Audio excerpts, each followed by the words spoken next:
The next question is, when do you use an ampersand? This symbol here is called an ampersand. This here, you've seen this before. I'm sure you've used it. What does that mean? It means and, right? A-N-D. When should you write and when should you write the ampersand? Let's take a look at an example here. As Courtines and Spoznik, 2003, demonstrated, and as has been shown by Zhornsk and Sorbim, 2007, the outcome is highly variable. Here we have an ampersand, and here we have an and. What's the difference? The difference is the parentheses. When your citation is inside the parentheses, you must use the ampersand. When your citation is outside the parentheses, you must use the and. So our parentheses on the first one is just the year. So here we use A and D. The second time, however, is inside the parentheses with a comma. You see the comma there. So this is the author list, comma, and we have an and. Ampersand, ampersand. Okay. Again, this is a great example of the APA's rules. They are very clear and precise. They are very easy to follow once you know them. But if you did not know that, you would be writing an ampersand sometimes using an and, or you might think it's whenever you want to, when it's convenient to save space or make it easy to read. That is not true at all. There is a rule for that.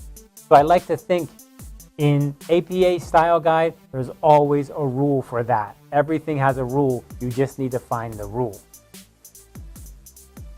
What if we have 6 or more authors? If you have 6 or more, even the first time inside the paper, you can use et al. So here is an example of a long list of authors, right? So we have 1, 2, 3, 4, 5, 6 authors there.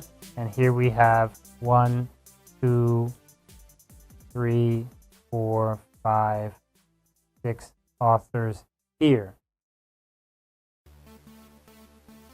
How would you cite this? Well, like this. Kozlin, Koning, Barrett et al. And Kozlin, Koning, Gabriel et al. Here we have the perfect situation that we just talked about.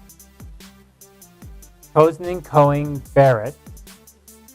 Right here is where the names are different. Kozlin, Koning, and Gabrieli, right there, it's different. So we need to cite them all the way up to the time that they're different. Now, if you have 6 authors or more, you always use et al., even the first time. However, it doesn't matter if it's the first time or the second time or the third time, you must be able to tell that the papers are different. So even if there's 50 authors or 100 authors, you must list all of the authors until you get to the one that's different. So in this case, Barrett, and in this case, Gabrieli.